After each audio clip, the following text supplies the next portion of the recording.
Hello, everybody. In today's lecture, we'll take an example of mass propagation learning. We'll take a small network and apply the back propagation learning and see how the weights are updated. So, let's start with an example. To start with, consider a network with three layers. There is input layer with two neurons. There is a hidden layer with two neurons, and there is one output with a single unit, okay, in the output layer. So in this, we have the weights connecting between the input and the hidden layer by the weight matrix V, and there is weight matrix W, which represents the weights of the interconnections between the hidden layer and the output unit. Okay, so we have an input layer, we have a hidden layer unit. So this is my hidden layer unit, and this is my output layer. Okay, so let the inputs be 0.4 and minus 0.7, which are applied as one input pattern. Okay, so we are going to see what are the weights which have to be updated after one iteration. We are always also given a target value of 0.1 for the output units. So let's start with it. To start with, we'll first compute what are the input, what is the input which is received by the hidden layer units. Yes, we have to keep in mind that the activation function used for both the hidden and the output layer is the sigmoidal function only. Okay. So to compute the input to the hidden layer units, first I will compute what is the summed input received by the each unit of the hidden layer. So if this first we consider the input which is coming to the hidden layer unit, if we see carefully, we have two inputs which are coming to this, the first unit of the hidden layer H1 connected through the weight V11 and connected through the weight V21. Okay. The second unit H2 is getting the input from A with the weight V12 and the input from the unit B with the weight V22. Okay. So using this value and using OI. Now OI is what? OI is what is the output of these units. So output of the units as we computed, it is going to be same as the input. So there is no processing in the input neuron. They are just the sensory units which are going to take the input. So that is simply the matrix 0.4 and minus 0.7 as receiving the inputs which are given to us. So to find what is the summed input using these weighted connection and these inputs, I get the value of IH by V transpose into OI. So Y I already know, V transpose I know. So this value should be coming out to be 0.18 and 0.02. Now what is the order of the V matrix? It is, so this is 2 cross 2 matrix I am having. And what is OI? What is the order of OI? OI is 2 cross 1.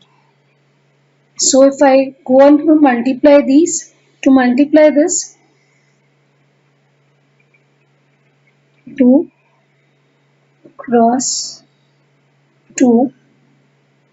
So since it is a square matrix, so the transpose also it will be of the same order, and OI will be the order of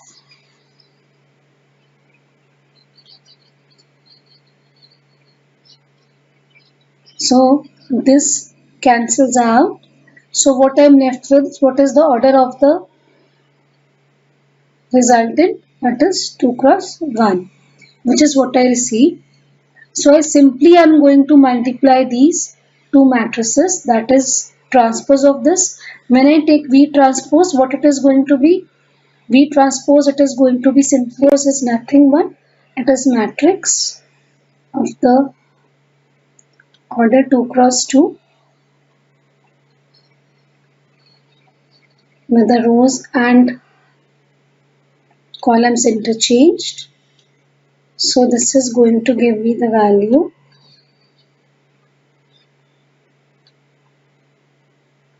and the last element is 0.2.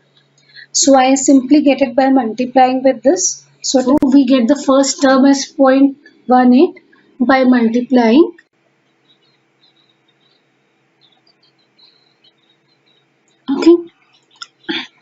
Okay, to get this sum, just to revise, we should know what is matrix multiplication. So you are requested to kindly revise the basics of the matrix multiplication. For this, I'll just tell you. To get this product, what we have achieved here as the answer, I multiply first 0.4 into 0.1 plus minus 0.7 into minus 0.2. So that gives me 0.018. For the second row element, I get 0.4 into 0.4 minus 0.7 into 0.2. So I will get this as the output, which is serving as the input to the hidden layer units. Now to get the output of the hidden layer unit, what I need to next have is apply the activation function. As I told you, the activation function is considered to be sigmoidal. So I simply put the value of whatever I have received as the weighted sum value in the place of x. Okay. So as I told you in the beginning only, in the last also theta here we are going to be, now in examples at least we are going to consider it to be 0. There is a slight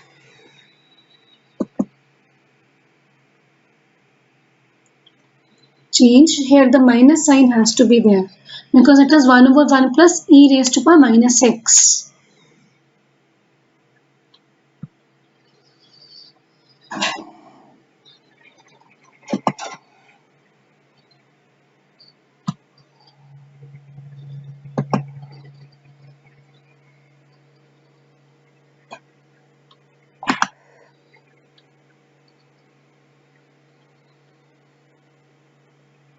So it is 1 plus e raised to power minus 0.8, and the second term it is 1 plus e raised to power minus 0.2. So if computed, this value comes out to be 0.548 and 0.505. Okay. So now this is the output of the hidden layer unit. So whatever is the output of the hidden layer unit, that is going to serve as the input for the output. So I have only single unit in the output. To get the input or the weighted sum of the inputs received by the output unit, I again apply my equation, that is input weighted summed input to the output unit is given by the weight matrix W transpose into the output of the hidden layer unit, that is the input what it is receiving. So again the weight matrix W, it is given to be, in our example, if I can just check it out from the last slide, it is 0.2 and minus 0.5. So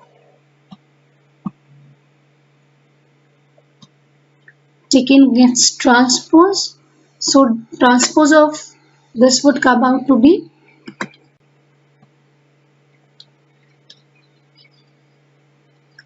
so that is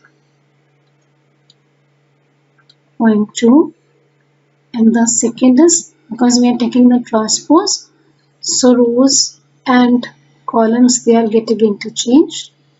So what is the order of this? It is 1 cross 2.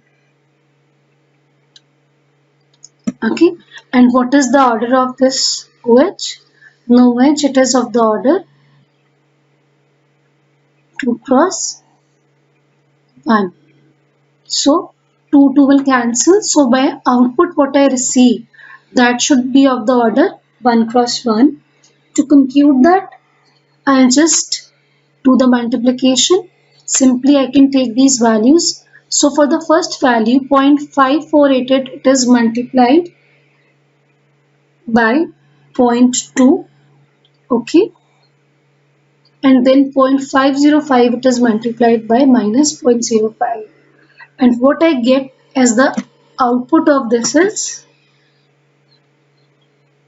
minus 0.1354. Okay, so once I've got this summed input, I will again apply the activation function.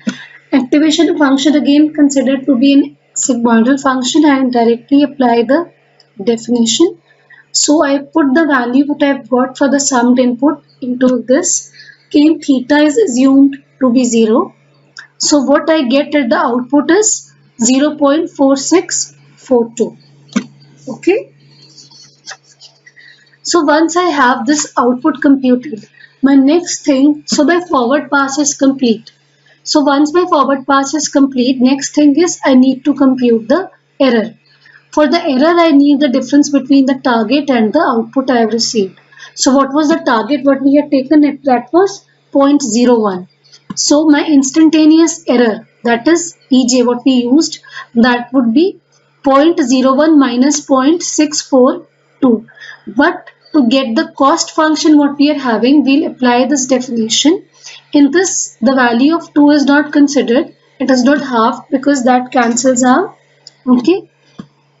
So what we get, the value of the instantaneous error is 0.13264. Okay. So once we have this error, we need to now go through the second phase, that is backward pass of the error from output towards the hidden layer units and from hidden towards the input. So that requires weight adjustment. So weight adjustment, if I see for the mates between the hidden layer and the output layer units, that is W matrix, weight matrix, it depends upon what? OH, what we have already computed, and the gradient.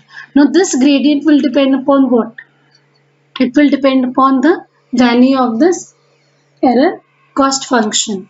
So I try to compute this value, and this is simply given me by the derivative of the output layer unit. So into the error, whatever. So error I have computed, I have already got the value. So derivative, what is my function which is used?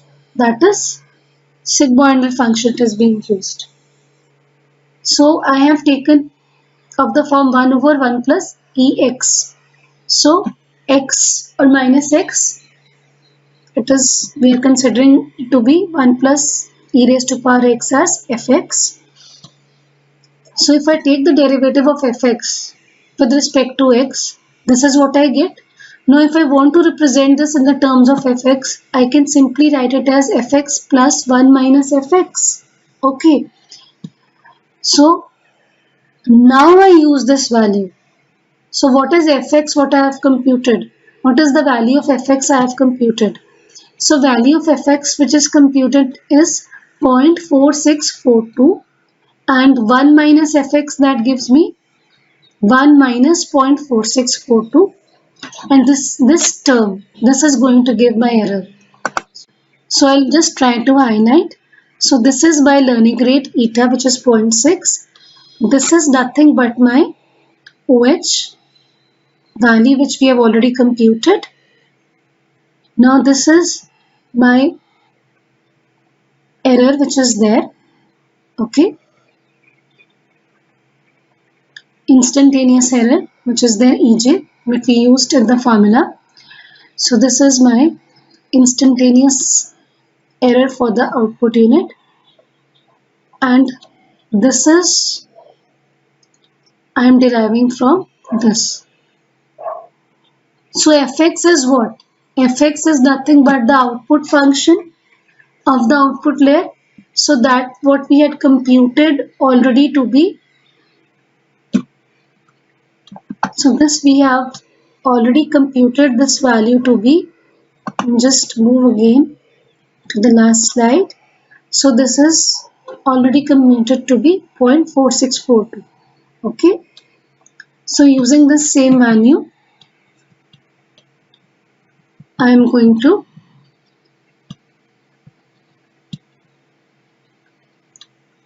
apply this. So fx is 0.462 and 1 minus fx is 1 minus 0.462. So with this, I get my change in the weight as a multiplication from this as a matrix multiplication. So all these values, they are scalar, and if we multiply, this is what we would be getting.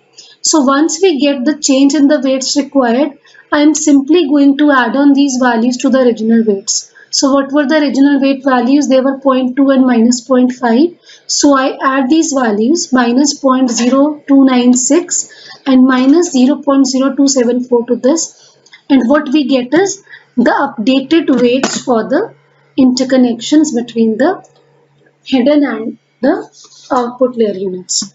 Now similarly, we'll compare the weights for single iteration with the given values between the input and the hidden layer units, that is for the weight matrix V. So weight matrix V, the change, it depends, the weights, they will depend upon eta into IH into the hidden layer gradient. Okay, eta we know that is 0.6, IH we have already computed. So what is the input that is coming to the hidden layer, which is the weighted sum, and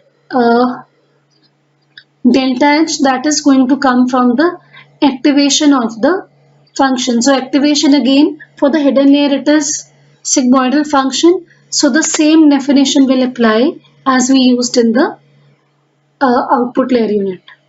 So here again, what by definition will apply. So this is nothing but I told you.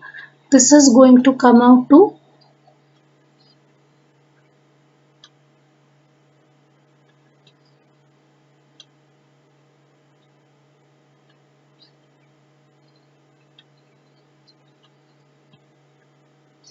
where fx now it is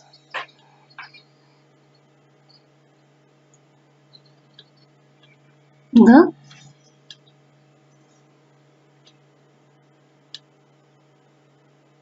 sigmoidal value we had calculated for the hidden layer output unit. Okay, so IH is the input, that is the summed value we had used, and eta is the learning rate. So applying these values, what we get as the changed weight is 0.989. This is a small exercise, kindly do it yourself, all the calculations, and check whether you are getting this. Okay, so you will get the updated weight V for interconnections between the hidden and the input unit. Okay, so this is for the single iteration.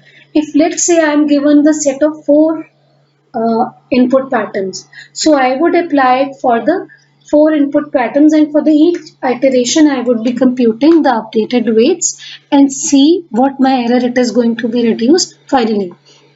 So in this case we had done it for a single input pattern applied and single iteration. Okay, so I hope we are clear on how backpropagation is applied to any network. So with this we come to the end of the backpropagation. Now we'll just glance through what are the limitations of backpropagation. Now backpropagation is one of the very important contribution in the field of artificial neural network, and it has been quite useful because it has a very big advantage that whatever random initial weights we are going to choose, it guarantees us the optimal solution always under all circumstances, and it can be applied to any network irrespective of what is the neuron model which has been chosen. But still it has certain limitation. So the first limitation, it is stuck at the local minima. Now what do we understand by this local minima? When we are going to talk about the error surface with respect to W, we always try to reduce the value of the error surface to the minimum. Like if we start from this point, I am going to come down and reach this point. But there is a fair possibility that depending upon my step size, that is learning rate, I may assume, or my algorithm may assume, that this is the minimum value, whereas this is only a minimum value at this local region of my error surface. If we consider the entire error surface, my minimum point, it is at the point which is indicated by this yellow circle. But if my step size is such that I can be stuck at the local minima, and I can mistake this local minima given in green to be my global minimum, and stop my algorithm or the iterations which are being carried out. Okay, so this is one uh, drawback of this backpropagation algorithm, that there is a fair possibility that it gets stuck to the local minima instead of the global minima. So that is why we say that though we can start with any random initial weight values, it does not always guarantee or converge to the global minima, but it does guarantee us an optimal solution. So it may be stuck at a local value, but still in the local it is going to give us the minimized value. So this is one drawback of this backpropagation algorithm. So next is, it is very sensitive to weight initialization, which is actually random in nature. So I already told you, because whether we are stuck at a global minimum or how much time it takes to converge, that will depend upon what is our initial state of weights, on which point we are. So if I go to the previous slide only, at point A,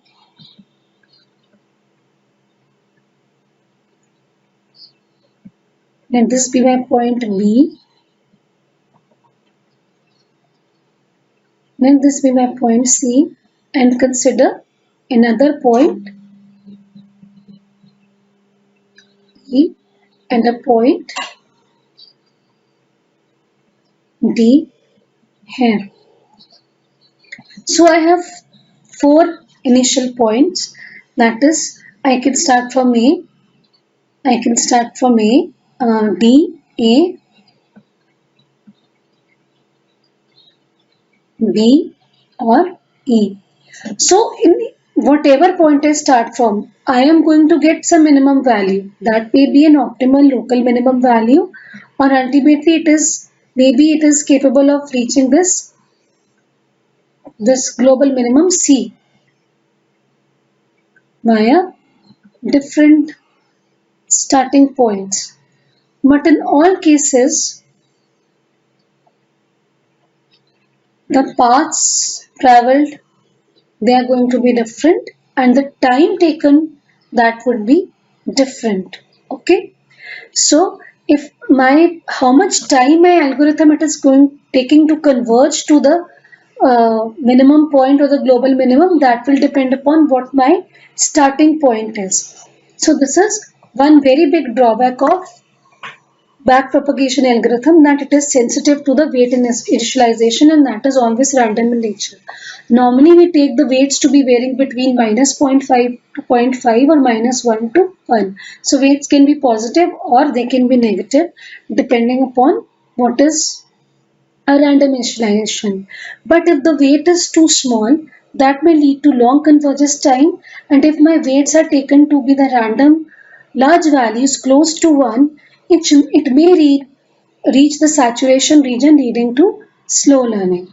So different normalization techniques have been suggested over the time, the most popular of which was given by Nagin-Withdraw, which tells that a scaling factor beta can be used, where beta it depends upon 0.7 into p times raised to power 1 by n. Now p here is number of units in the hidden layer, and 1n is number of the units in the input layer. Okay, so it helps us overcome the random nature of the weights to affect the algorithm to a lesser extent, but still whatever strategy we use, it we can conclude that weights, they always signify a priori knowledge. That is, it is always beneficial or it is always required for the weights to have some priori knowledge to initialize my weights to the random values.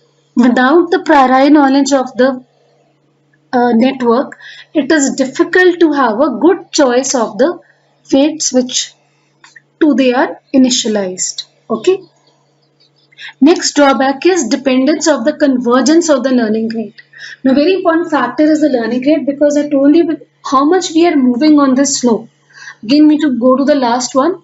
So, how much we are moving at a time in one iteration from this point A to this next point shown in red. Okay, so that step size is determined by the learning rate. Okay, so that again gives a strong dependence of the algorithm on the learning rate.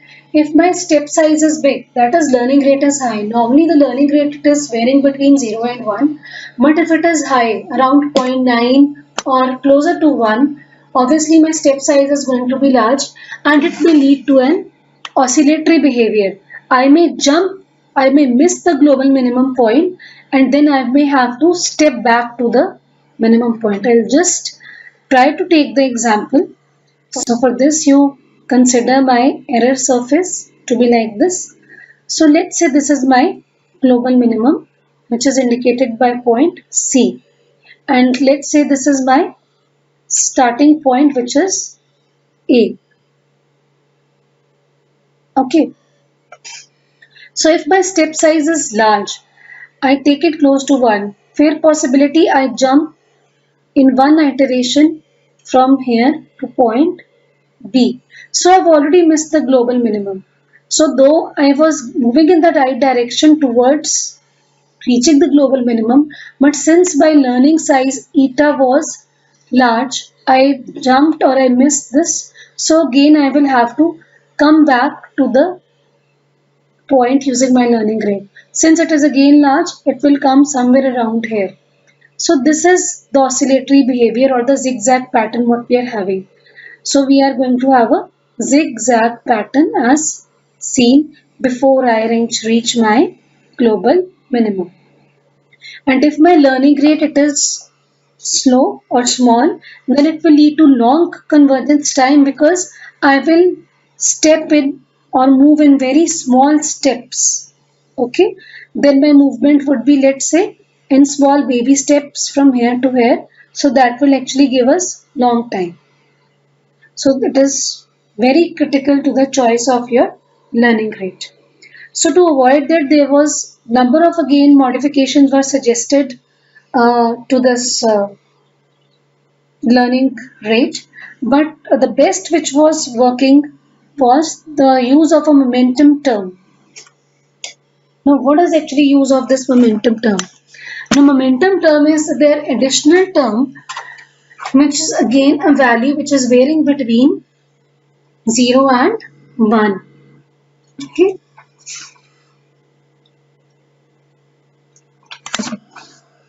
So it is known as the momentum coefficient. So normally its value is taken to be positive, less than 1. It can be 0, it can be 1, it can be any real value between 0 and 1. So that depends. So what is the logic behind by which we have used this momentum term? The momentum term is used to improve the rate of convergence by adding some inertial or the momentum to the gradient expression. So I increase the dependence or I increase the resistance to the change in the weight by defining an additional term, so that my effect of learning rate on the change in the weight is lessened, and it has a increased component of weight dependence on its current weight values. Okay. So this would actually help out to smooth out certain extremities or the oscillatory behavior which we have experienced when we use the large learning rates. Okay. So this was all about limitations of the backpropagation. With this we come to the end of backpropagation algorithm. Just to summarize and find few of its characteristics. Backpropagation, it is a very preferred algorithm or a commonly used algorithm for the multi-layer perceptron feed-forward networks because it has a linear time complexity. That is, you remember in the first lecture we talked about the time complexity. So the time complexity dependence, it is linearly dependent upon the weights. So even the partial derivatives which are computed for the hidden layers and for the weights between the hidden and the output layer for the computing the local gradients, they are linear in nature.